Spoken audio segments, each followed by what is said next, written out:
Clay Patton on the Rural Radio Network. Let's recap our weekly commodity trade with Darrell, Holaday, Country Futures in Frankfort, Kansas.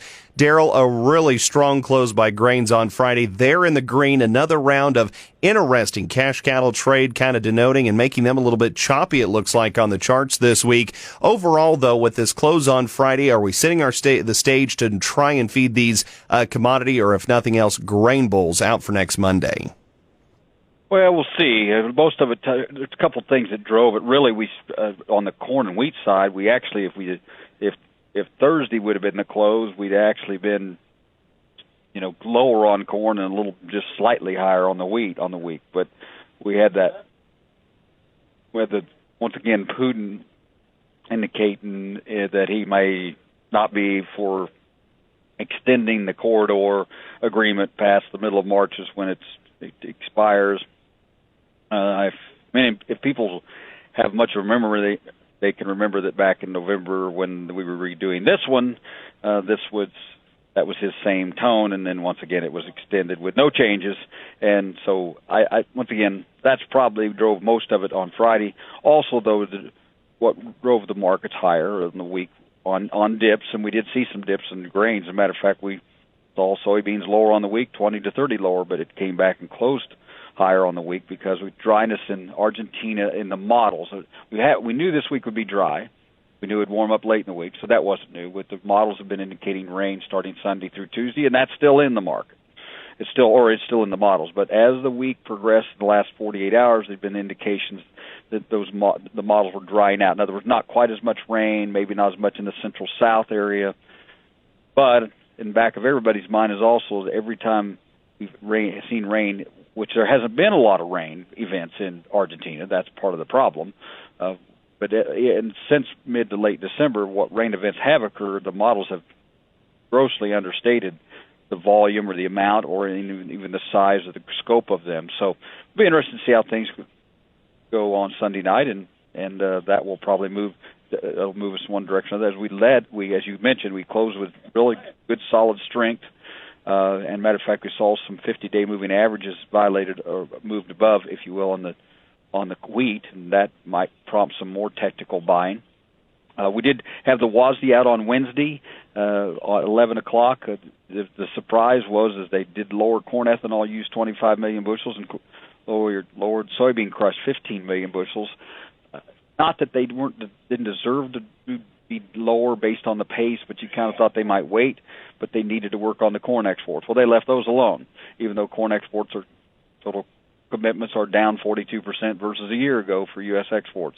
At the same time, of course, we had the Brazilian harvest continue to move forward on the soybeans. Very, very good yields, and they're also putting in their safrinha corn crop. Very good conditions across Brazil, with only a few very exceptions in the southeast area and the southern areas, which are once again kind of lead us into the drier areas of Argentina. But those regions in Brazil are going to probably get rain. But as the harvest has moved north, we're seeing more. We're continuing to see the weather be very cooperative. Of course, their soils are very conducive. They get rain one night and harvest the next day, that type of thing, or plant safrinha corn. So really just has been a very good year for Brazil, and those yields certainly reflect that. And USDA left that soybean production number at 153 million bushels. Seems still a little bit light based upon the yields they've been getting, but that's still by far a record crop. But we're going to see lower in corn and soybean production estimates out of Argentina. WASDE did that on Wednesday. They lowered it. We see more that are dipped below 40 million tons on the beans. Again, we'll see how that develops, but that was certainly a supportive influence as a whole. And again, these models and the actual radar will probably move the market Sunday night, not the weather models as a whole. March corn on the week up 3 cents at 6.80. New crop December actually was unchanged, closing at 5.96. March soybeans 10 higher, closing at 15.42. Somewhat of a squeeze going on in the March meal and the March soybean meal and the March beans. That is interesting. That is worth noting because we didn't really see that big significant strength on the May contracts. New crop November beans up 9 at 13.79.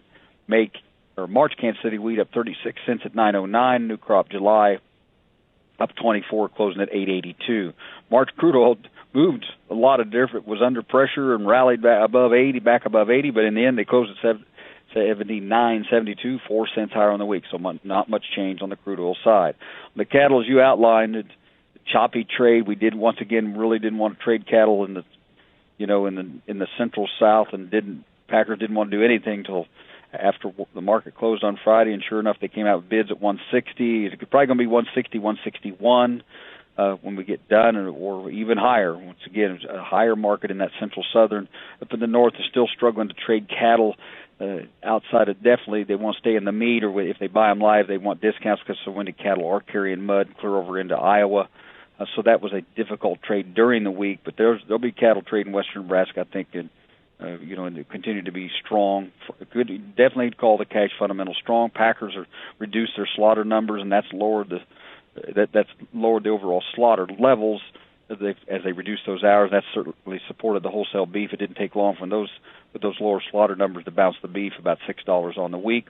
Feeder index moving a little bit higher, but futures have a big premium to that index, and so that those feeders gave up a little bit of ground, especially late in the week because of the strength in the corn market. And on the hog side, we continue to see that cash index move higher, but it's certainly not jumped higher. It just gradually moves higher. Therefore, those deferred contracts, April on out, have too much premium. Because of that, they gave up ground this week with the Fed just generally slightly higher. Again, too much premium in the futures, and also product prices just continue to be somewhat sluggish. Saw a little bit better strength late, and I like the way that you look at the overall hog weights coming out of the Iowa-Minnesota report for last week. You certainly indicated we have moved through those backed up supplies that we had to deal with through most of January. It looked like the weights would indicate that's occurring. Problem is we're just not really seeing the strength in the product you'd like to see as a whole in response to those lighter weights. We also should mention on the cattle side, we continue to see the weights retreat with the conditions that we've seen in the west, at western areas, northern areas, and just because it's winter, we are seeing these weights still continue to go down, both in the steer and the heifer carcasses. February cattle on the week, 161.20 up 93. April cattle down 17 at 163.95, so a big move in that bull spread. March feeder cattle 186.40 up 30 on the week. May feeders, though, down 22 cents at 194.55. February hogs up 85 at 75.85, but the April hogs 83.32 down 3.15 on the week. And that's Darrell Holaday, Country Futures, Frankfort, Kansas. Always learn more at countryfutures.com. Do remember, though, trade futures and options involve risk of loss, may not be suitable for all investors. Do consider these risks before investing.